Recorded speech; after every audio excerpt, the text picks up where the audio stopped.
belle transition pour parler de vous, Claire. Dites-nous qui vous êtes. Alors, eh bien, déjà, je suis très contente d'être ici. Merci beaucoup pour l'invitation, Nathalie.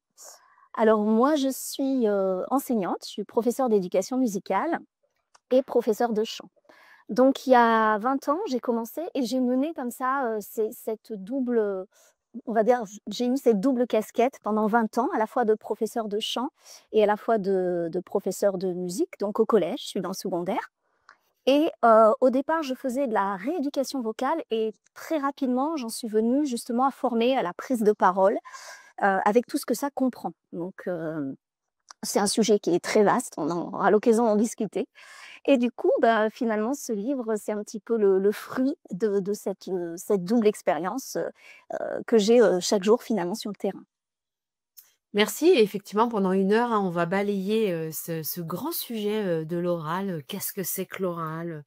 Les enjeux de cette pratique, la place de ces pratiques, de cette pratique, et puis comment on fait dans la classe au quotidien pour travailler, accompagner les élèves, nos élèves, sur ce sujet de l'oral. Avant de vous poser la première question, dans le chat, dites-nous d'où vous vous connectez et ce que vous attendez surtout de ce live. Vous arrivez peut-être avec une intention, une envie d'y apprendre quelque chose. Eh ben, explicitez-la pour que on réponde à votre promesse et qu'on réajuste en direct si vraiment on ne répond pas à toutes vos envies, parce que c'est quand même le défi qu'on se pose, c'est de vous inspirer et de répondre à vos questions. Et tout au long du live, n'hésitez pas à poser vos questions de clarification, toutes les questions qui vous passent par la tête sur le sujet qui est le nôtre aujourd'hui, qui est l'oral. Alors Claire, quand on parle d'oral, on parle de quoi? Alors, bah, c'est un sujet très vaste puisque finalement, on va parler de toutes les situations de prise de parole en classe. Donc, ça va de la simple participation, quand les élèves lèvent la main, jusqu'à la prise de parole, ça va être plus construit, plus préparé. Donc, c'est le cas, par exemple, si on doit faire un exposé, quand on doit participer à un débat ou même le passage d'un examen à l'oral. Donc, c'est un sujet qui va englober à la fois la question de la forme, c'est-à-dire le langage que je vais utiliser, mon vocabulaire, ma posture, ma voix, mes gestes. Et puis aussi, il y a une question de fond, c'est-à-dire finalement, bah, qu'est-ce que j'ai à dire? Donc quand on va parler de l'oral, finalement, ça va englober tout ça, et ça va faire référence non seulement au savoir-faire, mais aussi donc au savoir-être. Voilà, donc c'est quelque chose de très large. C'est un sujet qui demande finalement, de balayer beaucoup d'éléments différents. Et du coup, on voit hein, par cette réponse que finalement, l'oral est dans la classe, et ben, c'est tout le temps. Alors de notre côté, parce que je dirais que votre proposition, on peut aussi se l'approprier, à nous. Pourquoi on prend la parole? Avec quelle intention? Qu'est-ce que je veux dire? Comment je veux le dire? Et du coup, bah, c'est ouais, c'est un chouette sujet à interroger, parce que dans nos préparations, moi je vais parler pour moi, dans la préparation, quand je faisais mes préparations, je me posais pas de questions sur ma manière. Je travaillais ma consigne, mais je me disais pas: «Tiens, j'ai envie de la faire, plutôt, du fond de la classe, pour que ma voix, vienne du fond de la classe, je vais le faire, de façon théâtralisée, et comment je me tiens?» Bah, voilà, est-ce que je suis en train de parler, quand j'écris, face à mon tableau? Est-ce que ça m'arrive de parler? C'est des questions que je me posais jamais. Je trouve ça vachement intéressant. Donc on va rentrer dans le vif du sujet. C'est quoi les enjeux de cette pratique et de ce questionnement sur l'oral dans la classe? Alors, par rapport aux élèves, les enjeux ou par rapport aux enseignants? Oh, Par rapport aux élèves. on va rester sur les élèves. Je crois D'accord. que tout enseignant va se dire, quand il va parler des élèves, il va se dire: «Ah, mais je peux peut-être me l'appliquer à moi». Exactement, exactement, tout à fait. Tout à fait. Bah, déjà, on a des enjeux qui sont scolaires puisque, comme je disais tout à l'heure, quand on prend la parole, il faut déjà avoir, quelque chose à dire. Donc, ça implique d'avoir de connaissances, d'avoir acquis des références, peut-être un vocabulaire, spécifique qui soit, propre à la discipline et puis aussi, d'avoir développé un petit peu, d'une certaine manière, son esprit critique. Donc ça, ce sont les enjeux scolaires, mais il y a des enjeux aussi qui sont, plus personnels Et pour ça, d'ailleurs, ça rejoint aussi les enjeux scolaires. Et moi, j'aime bien citer le socle commun des compétences parce qu'il reprend bien ces notions, justement, qui sont de l'ordre du savoir-être. Mmh. Alors, je vais vous en citer quelques-uns. Je les ai pris sous les yeux. Donc, on a mettre en place des stratégies d'écoute, la capacité à exprimer ses émotions et sa pensée, à justifier ses choix, à s'insérer dans des débats en respectant les autres, parce qu'il y a aussi la question de l'ouverture, de la tolérance face à la parole de l'autre, face à la différence, face aux maladresses. Et puis, il y a une phrase, moi, que j'aime beaucoup, qui est la capacité à vivre et travailler dans un collectif et dans la société en général. Et finalement, prendre la parole, c'est prendre sa place. C'est donc être à même de pouvoir, s'affirmer, de faire passer ses idées, heu et ce, que ce soit, dans la vie de tous les jours, que ce soit plus tard, dans le cadre professionnel, comme dans le cadre scolaire. Et donc, l'élève, il va à travers ça aussi, développer, sa confiance en lui, parce qu'il faut pouvoir oser dire. Et ça, c'est souvent un frein qu'ont les élèves. D'ailleurs, il y a sur la confiance en soi, souvent, on entend que il faut avoir confiance en soi pour prendre la parole. Et je trouve que c'est complètement l'inverse. Parce que si l'élève attend d'avoir confiance en lui pour Ouais, participer, il va attendre très longtemps, il ne participera jamais. En fait, c'est l'inverse, parce que la confiance, elle va se construire justement en prenant la parole. mmh. C'est-à-dire en essayant souvent de lever la main, de participer, en s'entraînant, parce qu'en s'entraînant, on devient plus compétent, et en devenant plus compétent, on devient aussi plus confiant. Donc c'est le schéma inverse un petit peu qui doit être fait avec la confiance en soi. Et c'est Et le puis cercle vertueux, c'est d'oser. exact Voilà. exactement. Mmh. Et puis il y a autre chose aussi, c'est que, l'élève, en travaillant sur sa prise de parole, au-delà de la confiance en soi, il va aussi, apprendre à se connaître. Parce qu'il va, travailler sur sa posture, ses gestes, sa voix, son positionnement de manière générale, hein, au sens, propre comme au figuré d'ailleurs, ses ressentis. Il va se questionner donc, sur ce qu'il ressent, sur ce qu'il renvoie à l'autre. Et du coup, à travers ce travail, il va, prendre place en lui-même. Et ça, c'est vraiment des compétences indispensables qu'on va, retrouver aussi plus tard après dans la vie adulte, beaucoup dans la société. On va parler aujourd'hui, je ne sais pas si vous avez entendu ce terme, le terme de soft skills. Mmh. C'est les compétences douces, voilà, qui sont très, très, très valorisées aujourd'hui, hein. En entreprise, on va dire que, quand on a 2 candidats, pour à peu près le même cursus, scolaire, en tout cas le même bagage, on va toujours prendre celui qui sera le plus à l'aise à l'oral. Mmh. Et hem et donc, ça, c'est vraiment des compétences qui lui seront utiles dans sa vie en général, et puis aussi qui lui seront utiles tous les jours, parce que, dans le fait de prendre la parole, il y a aussi l'idée d'entrer en relation. Donc de sortir de soi pour aller vers l'autre, et il y a cette notion de communication. Et ça, les adolescents, ils sont très, très motivés par cette idée d'avoir, ce qu'on appelle du succès social. Et ça s'appelle souvent parce qu'on va appeler un petit peu avoir du bagou. Et ça s'apprend. Ça s'apprend en développant, son aisance verbale, son vocabulaire, ses références, son esprit critique, sa capacité à répondre, ce qu'ils disent, au clash. Et ça, c'est quelque chose qui va vraiment leur servir, tous les jours, avec leurs amis, leur famille, sur les réseaux sociaux. Et donc, finalement, travailler sur l'oral et sur la prise de parole, pour eux, ça a vraiment du sens aussi, Mmh. dans leur quotidien. Et une petite question, liée à votre, expérience sur ce sujet. S Moi, ce que je trouve très rassurant, c'est que ça se travaille, c'est-à-dire que je peux ne pas être à l'aise à l'oral, plutôt introvertie. Vous m'affirmez que je peux travailler ça, et je veux bien un petit témoignage de de votre expérience avec des élèves, et d'avoir vu cheminer des élèves peut-être de cette introversion à cette capacité de s'exprimer. Alors, peut-être avec autant de crainte à l'intérieur, mais n'empêche que ces élèves passent à l'action. Alors un petit témoignage pour nous dire: «Ouais, OK, ça marche». Et je vais vous donner un témoignage, mais en même temps, je suis obligée de passer par la méthode mise en place, OK. parce que, il y a une chose qui est très importante, c'est, la progression. C'est-à-dire que Mmh. moi, il m'est déjà arrivé d'avoir des élèves très, très, très inhibés, qui avaient vraiment de gros problèmes de confiance en soi et qui étaient absolument incapables, de prononcer, des mots devant Mmh. les autres. Et ces élèves-là, en contexte de classe, c'est difficile, Déjà, c'est des élèves qui ne vont jamais lever le doigt. Si on les interroge, on les met encore plus en difficulté Mmh. et ils se referment encore plus et on sait aussi que, bah, le stress va parasiter, nos compétences cognitives. Donc le fait d'être stressés, ils ont encore moins accès à leurs ressources et à la possibilité Mmh. de répondre aux questions qu'on leur Mmh. pose. Donc c'est le blackout total et ça empire le problème de la question de la confiance en soi.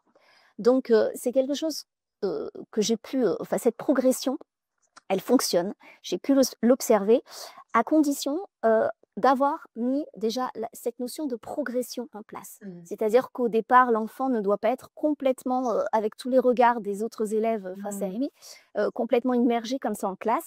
Le travail en petits groupes fonctionne très bien pour ça, c'est-à-dire il est isolé, il parle avec des amis qui sont proches, il choisit lui-même son groupe et c'est quelque chose qui va se faire progressivement. Et donc la première étape, c'est cette notion de progression avec ce degré d'inhibition qui doit être pris en compte.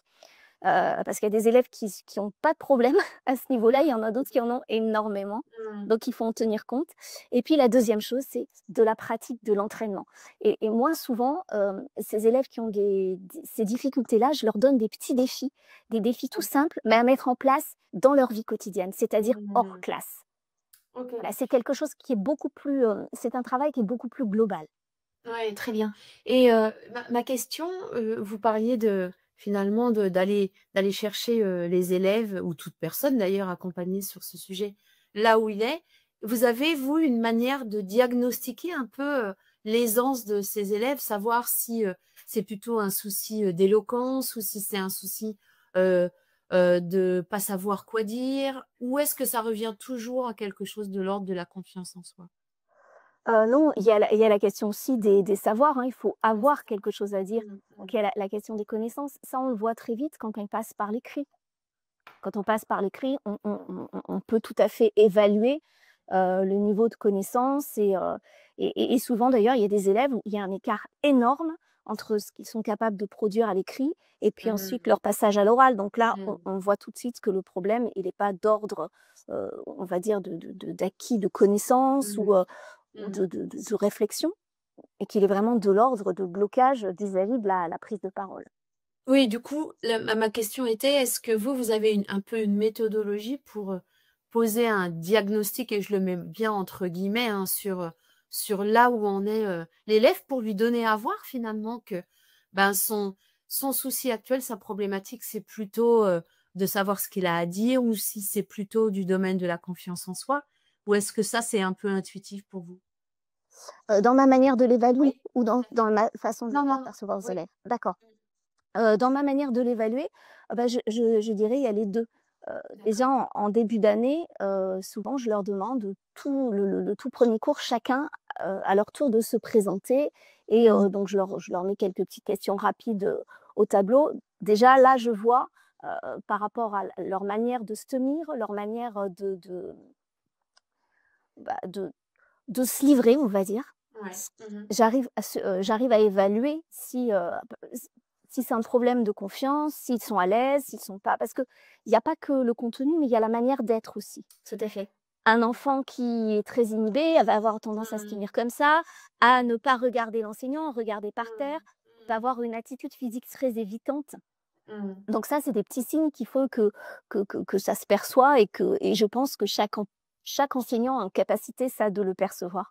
C'est Mmh. assez, heu, c'est assez visible, sur le terrain.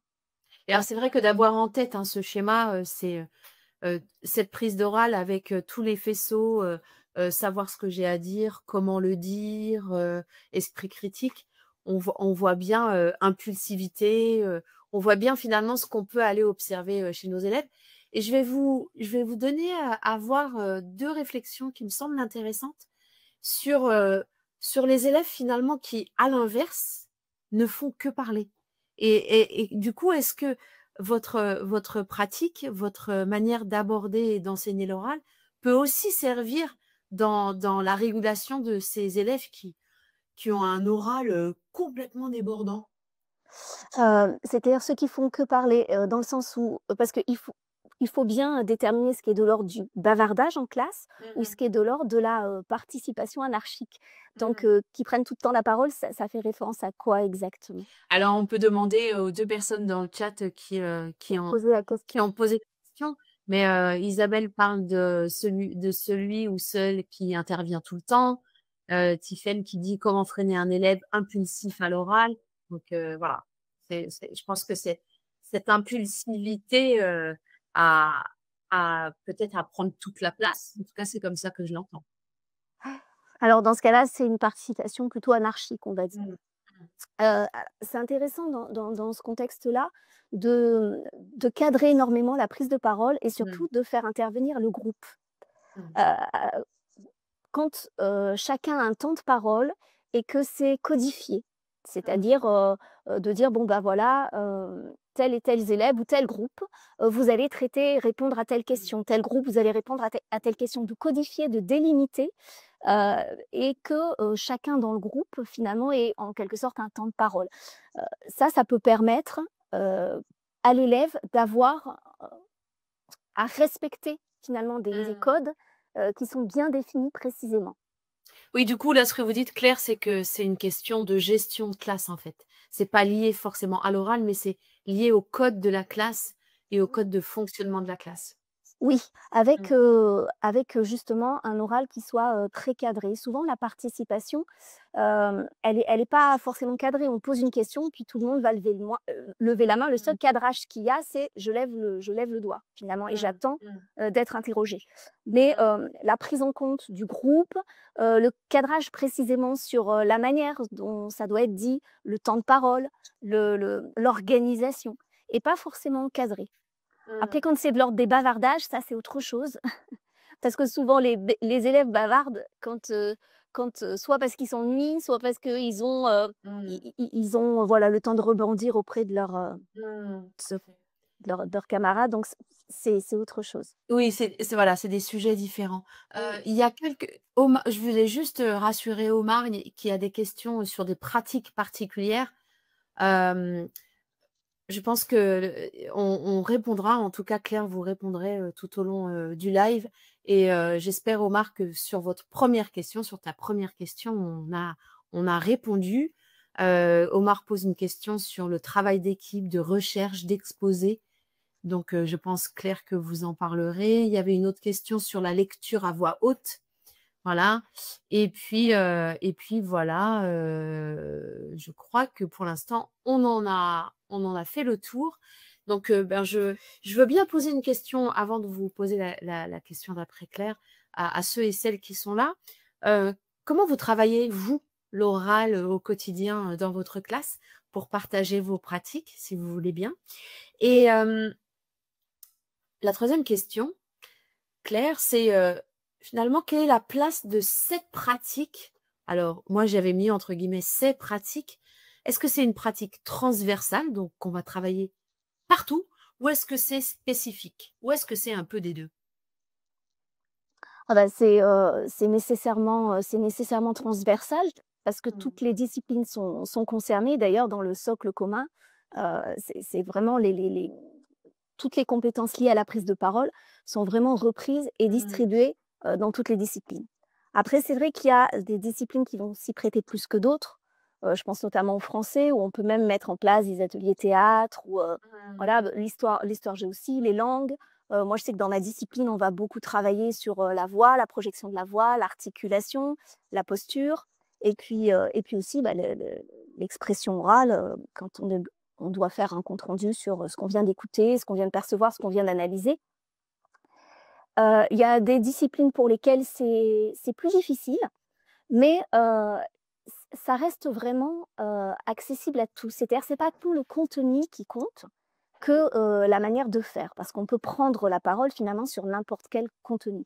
C'est une autre manière de repenser son cours en fait et de Mmh. réorganiser son cours en, passant beaucoup par l'oral et ça implique justement qu'on mette en place, on en a parlé tout à l'heure, une organisation différente et ce rapport de qu'on a habituellement finalement de que j'ai envie de dire, on va parler de position descendante, hein, de l'enseignant qui va Mmh. comme ça faire son cours et puis des élèves qui vont lever la main et ce type-là de participation, c'est pas la meilleure pratique si on veut développer les compétences orales. Parce Mmh. que déjà, il faut que tous les élèves puissent pratiquer et on est très limité en termes de temps, en classe. Si ne serait-ce que si on compte 2 minutes de prise de parole par élève, ça fait déjà, plus d'une demi-heure de cours qui est passée, c'est pas possible. Mmh. Mmh. En plus, tous les élèves ne participent pas, on a toujours les mêmes qui lèvent la main et elle est très courte, même 2 minutes, Mmh. extrêmement court. C'est pas comme ça qu'on développe une compétence. Mmh. Donc ça implique forcément, de repenser sa manière de faire en classe, sans passer forcément par cette pratique de la participation. Donc, tout à l'heure, la question qu'il y avait sur la mise en place, de travail collectif, par rapport à un travail donc collectif qui serait fait, par rapport à la réalisation d'un exposé, ça c'est très intéressant et puis c'est aussi un travail qui peut se faire hors classe. C'est Mmh. pas forcément fait dans le cadre du cours parce qu'on a, des impératifs de temps, des contraintes aussi d'espace.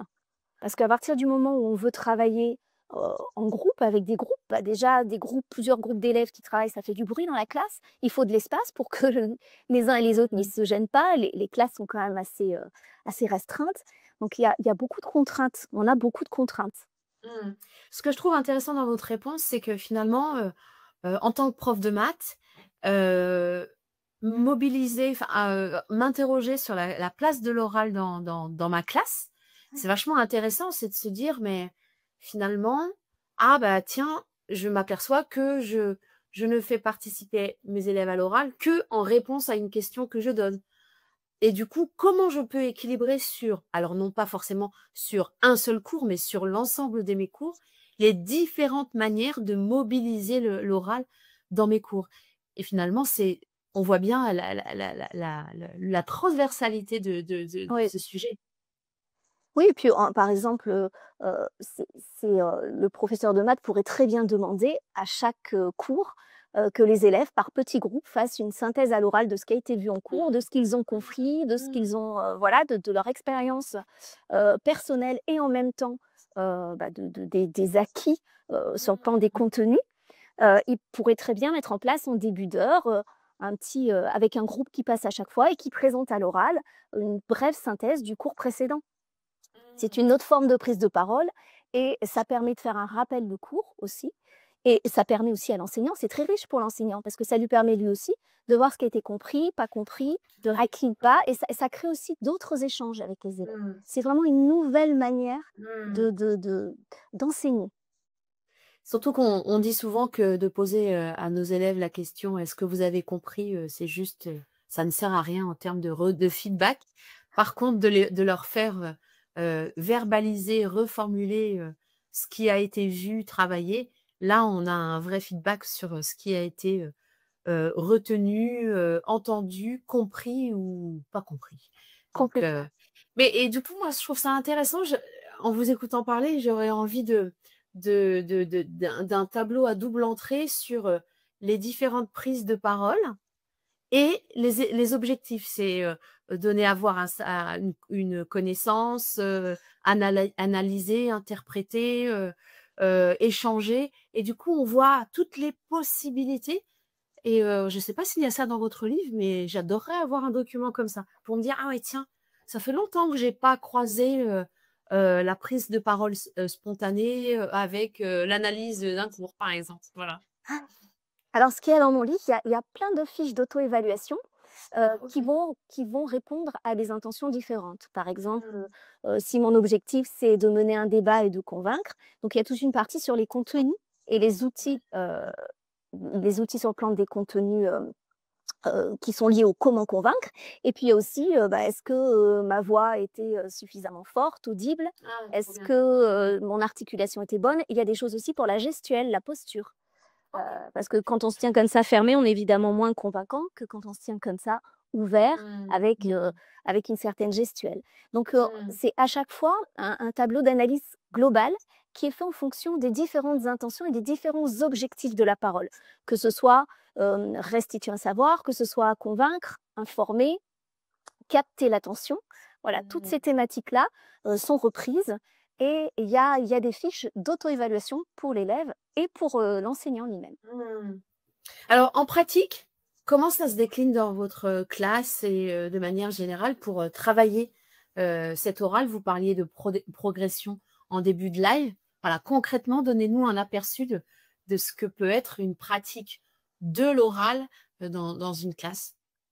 Alors moi, j'aime beaucoup la notion déjà de rituel, Mmh. d'installer des rituels en classe parce que, c'est quelque chose qui est très court, qui permet dans le temps, d'installer des choses, comme, la concentration déjà, comme, ça y est, je suis en classe, je prends place en moi, je prends place et il y a beaucoup ça aussi d'ailleurs dans le principe même de, l'atelier vocal. C'est-à-dire qu'on prend place dans son corps, on va ensuite, poser sa voix et puis ensuite on va, travailler, si c'est dans le cas d'un atelier vocal, un chant particulier, mais dans le cas de la prise de parole, travailler sur un sujet particulier. Donc moi, j'installe pas mal de petits rituels comme ça. J'en ai un en début d'heure où, quand les élèves arrivent, on commence à travailler sur sa posture, sa respiration, on place sa voix et ensuite chacun, présente alors il y a un petit jeu que j'ai mis aussi, dans le livre qui est «Je me lève pour». Donc chaque élève ré se commence alors ça commence assis, puis à la fin il se lève et il dit: «Bah, moi je me lève pour» et c'est quelque chose qui lui tient à cœur. Donc Mmh. ça peut être des exemples très vagues. Je me lève pour, la liberté, je me lève pour, avoir le droit d'être entendu, je me lève pour, voilà. C'est Mmh. une manière, dans un premier temps et tout à l'heure, ça rejoint un petit peu quand la personne disait, comment, on peut cadrer des prises de parole comme ça, rien que le fait d'avoir mis en place ce petit jeu, c'est chacun son Mmh. tour, ça va quand même assez vite.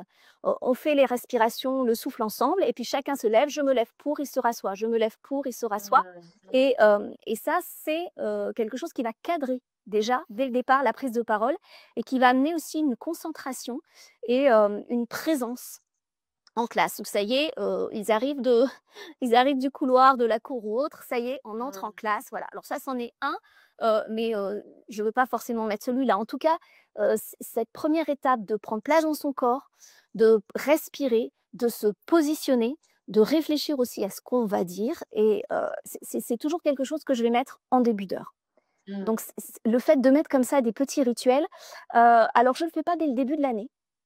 Quand je parlais tout à l'heure de progression, Mmh. ça c'est, une prise de parole qui va être on commence collectivement, mais c'est une prise de parole qui va être individuelle et individuellement, c'est, stressant pour l'élève dans un premier temps de se lever. Mmh. Après Mmh. quand ce rituel-là est mis en place, même les élèves les plus timides ont l'habitude, ils savent, même s'ils répètent tout le temps: «Je me lève pour» la même chose, quand on le Mmh. refait ou autre, ou même s'ils disent quelque chose qu'un camarade a déjà dit, c'est pas gênant, en fait. Mmh. Mais ils prennent au moins l'habitude de se lever, on me regarde, je dis quelque chose. Voilà, Vous parliez d'entraînement tout à l'heure.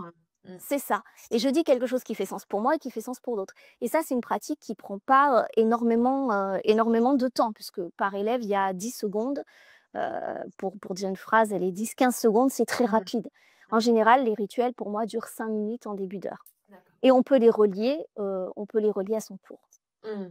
Et ce que je disais tout à l'heure, c'est par rapport à la pratique individuelle, donc je commence moi toujours par la pratique collective en début d'année.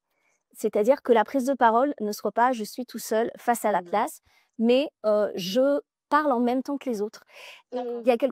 il y a quelque chose d'intéressant tout à l'heure, quelqu'un donc qui soulevait la question de la lecture à voix haute. Mmh mh. Bah, c'est un très bon exercice dans un premier temps et ça peut être aussi une lecture qui soit collective, où tout le monde lit ensemble.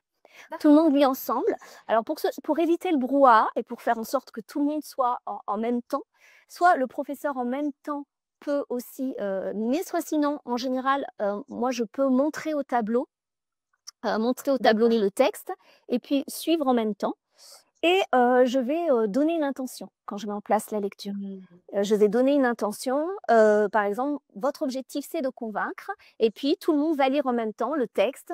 Alors si c'est un texte qui est un peu plus compliqué, il peut très bien y avoir une lecture seule au préalable et puis toute la classe se lève, on lit tous ensemble dans cette intention-là et puis on peut donner une autre intention. En tout cas, dans un premier temps, passer par la lecture est quelque chose de collectif, dans cette notion progression, c'est très efficace parce qu'en plus les élèves prennent ça aussi pour un jeu, c'est très ludique. Mmh. C'est une autre façon de découvrir le texte. En français, je sais que souvent il peut y avoir ces questions de la lecture individuelle avec des élèves qui sont en difficulté, qui annonnent.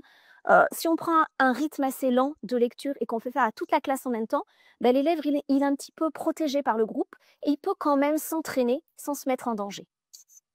Voilà. Merci Donc pour ça, c'est des cette, petites pistes, ouais. Mmh.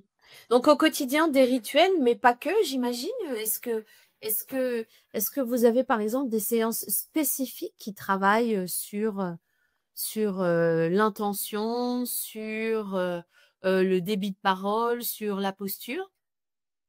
Alors ça, c'est quelque chose qui se travaille à chaque fois. Moi, je suis pas pour une approche, cloisonnée, on va dire, comme on D'accord. peut trouver des fois dans des formations à la prise de parole en public, où Mmh. elle va travailler, son articulation d'un côté, puis sa posture de l'autre. Puis déjà, d'expérience, je me suis rendu compte, et on le voit aussi beaucoup dans le chant, qu'on avec cette question de la vocalise, où on peut travailler comme ça, une petite difficulté et être incapable de la réinvestir ensuite dans un chant. Là, c'est la Mmh. même chose. On va travailler, on peut très bien, savoir articuler, savoir, manier sa gestuelle, mais une fois qu'on est en situation avec des contenus à dire, avec, le stress, ne plus du tout, réussir à, maîtriser tout ça. Donc mon approche, elle est plutôt globale, c'est-à-dire qu'à chaque fois dans la prise de parole, eh bien, on fait en sorte de soigner en même temps, sa gestuelle, son articulation, et plus on le fait, plus on est compétent, et en général, ça se fait au profit, d'un objectif, d'une intention. Donc ça peut être un travail sur, une recherche en particulier, sur la notion de débat, sur la notion de alors avec un groupe par exemple qui peut être pour quelque chose et puis un groupe qui peut être contre quelque chose, Mmh. contre un sujet, et puis chacun doit lancer des arguments, ou voilà, le travail de fond se fait en même temps que le travail de forme. Je suis pas pour, séparer les 2, et je suis pas pour séparer les 2 aussi pour une question de temps, parce que notre temps, est limité. C'est vrai. Mmh. Et que si on prend alors moi, je vais pouvoir le faire en classe parce que dans ma discipline, en éducation musicale, on a un temps qui est consacré à ça, à Mmh. l'articulation, au travail de la voix, et qui est, spécifiquement réservé à ça. Tout à Et fait. pour d'autres disciplines, je le conseille pas, et puis en plus, il y a une, 2e chose aussi, c'est que si on travaille sur, comment dire? Sur un sujet en particulier, on est souvent porté par ces contenus. Et quand on travaille que sur sa voix, sa posture, on perd un peu du sens. Mmh. Et le sens, il est important parce qu'on est aussi porté, notre parole est aussi portée par ce qu'on a à dire, par notre intention. Mmh. Donc je trouve qu'on ne peut pas vraiment, travailler l'un sans l'autre, et c'est ce que je reproche souvent aux formations qui existent sur la prise de parole. OK, et du coup, si on a envie de se lancer là, voilà, on est, pendant les congés, scolaires, les congés d'élèves de la Toussaint, c'est, un sujet qui nous intéresse. Qu'est-ce Quelles sont pour vous les premières questions à se poser pour commencer à mobiliser cette question de l'oral, dans ces cours, qu'on soit, en mathématiques, en français, même à l'école primaire, voilà. Quelles seraient pour vous les 4-5 questions et sujets à s'approprier pour se lancer? Alors déjà, la première, ce serait, quelle est la pratique, courte, qui prenne, 5-10 minutes, que je puisse, et qui soit collective forcément, c'est-à-dire qui implique tous les élèves, que je puisse mettre en place, dans mes cours à chaque fois. Mmh. Je crois que ça, déjà, c'est la première question. La 2e question, c'est comment je peux mettre en place cette notion de progression au fur et à mesure de l'année. C'est-à-dire, je ne le pense pas en un seul cours, mais c'est quelque chose que je dois penser de manière beaucoup plus longue. Parce que travailler l'oral sur un trimestre et puis après, Mmh. laisser de côté, ça n'a pas vraiment d'intérêt. Ça a un intérêt à partir du moment où l'élève peut vraiment, pratiquer à chaque fois.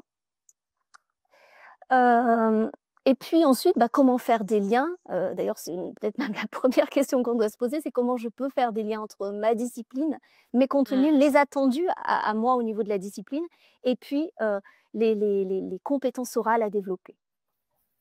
Super, très bien. Ma dernière question, elle est vraiment pour ceux et celles qui auraient envie, d'aller plus loin et de se lancer, profondément dans ce sujet. Qu'est-ce qu'on trouve dans votre livre? Alors, bah, donc on va trouver, on en a parlé tout à l'heure, toutes ces fiches d'auto-évaluation. On va trouver beaucoup, beaucoup d'outils pratiques aussi, d'exercices qui peuvent être mis en, en place en classe, de pratiques collectives, de pratiques individuelles aussi, de pratiques qui se font hors classe, hors temps scolaire, de choses qu'on peut demander aux élèves. Quand je disais tout à l'heure que j'avais tendance à donner des petits défis à mes élèves à faire, enfin ceux qui en tout cas ont vraiment des difficultés à l'oral, à faire dans leur semaine. Un petit exemple d'un défi? Je suis très curieuse.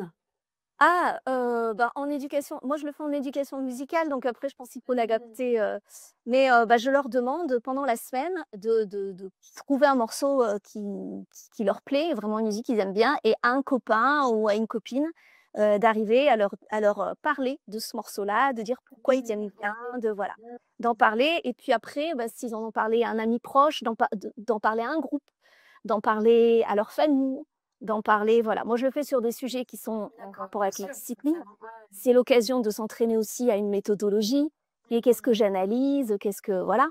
Je pense qu'il y a des petits défis comme ça qui peuvent être mis en place, dans toutes les disciplines, par tous les enseignants. Après, il faut que l'élève soit motivé pour le faire, parce que c'est pas quelque chose qu'on va contrôler ou évaluer, et pour qu'il soit motivé, il faut qu'il trouve un intérêt. C'est-à-dire qu'il voit vraiment, il perçoit vraiment ce que va lui apporter le fait de pouvoir être à l'aise à l'oral. Mais en général, enfin moi, j'ai pas eu de problème de motivation à partir du moment où il y a compréhension Oui. voilà, de ce que ça représente, parce que souvent ces élèves-là ont déjà conscience qu'ils sont bloqués, et ils ont envie d'en sortir. Voilà, donc quand on leur propose une petite méthode, des petites choses à mettre en place, avec cette notion de petits pas, hein, qui est vraiment qu'on va retrouver dans le Kaizen, de mise en place de petits pas, bah, ils sont souvent assez motivés pour le faire. Il faut que ça leur semble accessible, et il faut pas que ça leur prenne beaucoup de temps. Donc, au début, ça peut être vraiment une toute petite phrase, une toute petite chose à dire. Voilà. Du coup, je vous ai fait vous échapper de la question. Oui. Non, non, mais c'est moi, j'en assume la responsabilité. Donc, du coup, revenons à votre livre. Voilà, donc ce qu'il y avait dans le livre, donc il y avait il y a beaucoup d'outils pratiques, justement, donc d'exercices, de petites pratiques à mettre en place.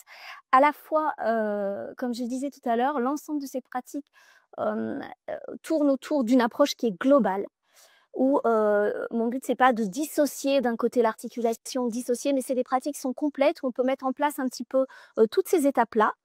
Sachant que lorsqu'on est confronté à des difficultés, mon but, c'est donc pas comment dire, on va dire décloisonner, mais de ralentir. On peut ralentir. On peut ralentir pour acquérir, prendre plus de temps, enfin voilà. Et puis mettre des étapes, mais en tout cas, l'approche, elle est globale, dans le sens où à chaque fois, je mobilise mon corps, je mobilise ma voix, je mobilise mon intention, je mobilise mes connaissances, mes références, voilà, ma réflexion. Et donc ce livre-là est essentiellement pratique. Ce qu'on va retrouver peut-être qui diffère de beaucoup de livres ou de formations qu'on peut trouver sur la prise de parole, c'est qu'il est fait du point de vue de l'enseignant aussi. C'est-à-dire que le sous-titre, c'est « Me former pour mieux former à la prise de parole ». Et il y a la question aussi de nous-mêmes en tant qu'enseignants, comment on est par rapport à ça? Est-ce que soi-même, on sait capter l'attention? Est-ce que soi-même, on sait convaincre?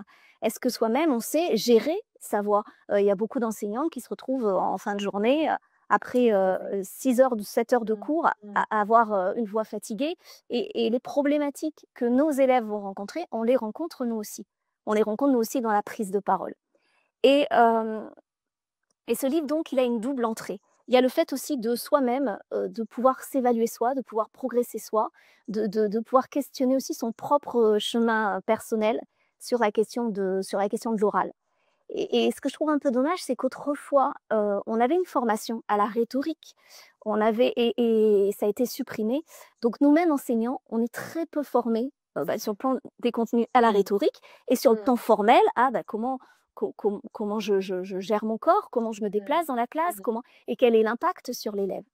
Donc il y a vraiment une double entrée que moi je trouve très intéressante, et qui est d'ailleurs le fruit d'une recherche personnelle aussi, moi, vis-à-vis de mes élèves.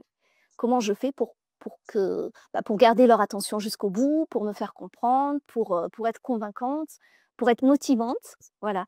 Et donc ce livre va un petit peu balayer toutes ces questions-là, à travers beaucoup d'outils pratiques. Super, merci beaucoup. Alors que, j'ai 2 alors il y a Laura qui dit, que, elle fait toujours 2 projets axés sur l'oral chaque année, mais qu'elle s'est inspirée et qu'elle est inspirée, par, les propositions que vous avez faites. Et il y a une question de Billy, moi je trouve qui est intéressante et qui va pouvoir peut-être finalement, heu, clore, ce sujet. Comment aider un élève qui perd ses moyens lorsqu'il est face à la classe? Il peut prendre la parole en classe, parler en petit groupe, mais qui a une montée de stress au moment où il se retrouve face à la classe, rougissement, voix qui tremble.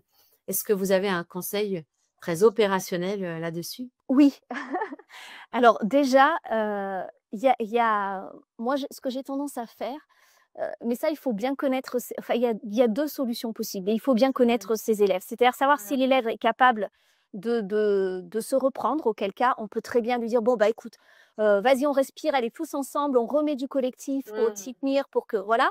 Ou, la deuxième solution, c'est si on sent que l'élève est quand même très fragile, il faut, surtout stopper tout de suite la situation, lui permettre d'y revenir plus tard. Mmh. Pas ancrer quelque chose de très Mmh. négatif parce que, la fois d'après, ça sera pire. En lui disant: «Bah, écoute, c'est pas grave, vas-y, assis-toi, Mmh. prends le temps de respirer». On peut leur donner vraiment des outils, sur ce plan-là de gestion du stress, Mmh. ne serait-ce que, il y en a un qui est très connu, qui est celui de la cohérence cardiaque, qui consiste à inspirer 5 OK. secondes, Mmh. souffler 5 secondes et le faire plusieurs fois pour Mmh. ralentir ses battements cardiaques. Donc déjà, l'élève, quand il se concentre sur sa respiration, donc en plus de ralentir son Mmh. rythme intérieur, il va aussi, bah, se concentrer sur autre chose que, «Tout le monde me regarde, oh là là, au secours, je deviens tout rouge, ça se voit, je suis mal à l'aise», voilà. L'amener à se recentrer, sur, ce qui va l'apaiser, sur son corps et puis aussi sur ses contenus. Bah, vas-y donc, c'est pas grave, assis-toi, prends le temps, tu t'écris en 3 points ce que tu as envie de me dire et en même temps tu Mmh. respires. Voilà, il se reconcentre sur ce qu'il veut dire, sur, voilà et quand tu es prêt, bah, tu me fais un petit signe, voilà et de l'extraire tout de suite de cette situation qui va Mmh. empirer le problème. Parce que plus on emmagasine des expériences négatives et plus la prise de parole devient difficile. Donc on est là aussi pour construire de l'expérience positive, quitte à faire Mmh. des choses très très simples pour ces élèves-là et vraiment les valoriser. Bravo, c'est super, c'est bien, Mmh. et les encourager. Et c'est ce qui va faire que bah, progressivement, ils prendront la parole de plus en plus facilement. Oui, et d'où la nécessité de débriefer après avec l'élève de ce qui s'est passé, donc de l'extraire, d'identifier, est-ce que tu étais pas sûr de ce que tu voulais dire? Est-ce que tu étais impressionné? Pour proposer des outils qui vont, outiller finalement, l'élève pour se sentir, plus à même de prendre la parole. Ouais. Un vrai défi. Merci en tout cas, pour tout ça. Alors j'ai remis, dans le chat, 3 podcasts. Alors Julia a mis plein de ressources, mais 3 podcasts qui me semblent, en tout cas, intéressantes et pertinentes. Un, sur, le reprendre le pouvoir, de sa classe grâce à sa voix, qui est un podcast Être prof et qui est vraiment un trait qui aborde tout ce dont vous parliez tout à l'heure, et 2 podcasts vraiment dédiés, à la pratique de classe, enregistrés dans une classe, d'une professeure de mathématiques, en collège, et qui propose à ses élèves, des exercices, notamment la cohérence cardiaque pour, diminuer le stress, se projeter positivement dans une pratique, qui est à forte teneur, de stress. Donc voilà, je pense que ça vous inspirera. En espérant que tout ça vous inspire de nouvelles pratiques, vous donne envie d'aller plus loin, car je le rappelle, les lives Être prof, sont vraiment là pour, inspirer de nouvelles pratiques. Merci Laura, et ravie, que vous y ayez trouvé votre compte. Merci Claire pour ce partage, et puis, il ne me reste plus qu'à vous souhaiter une très belle journée, et encore merci à Julia d'avoir animé le live de main de maître. Voilà, Eh bien, à merci très à vous bientôt. tous. Merci beaucoup. Au revoir.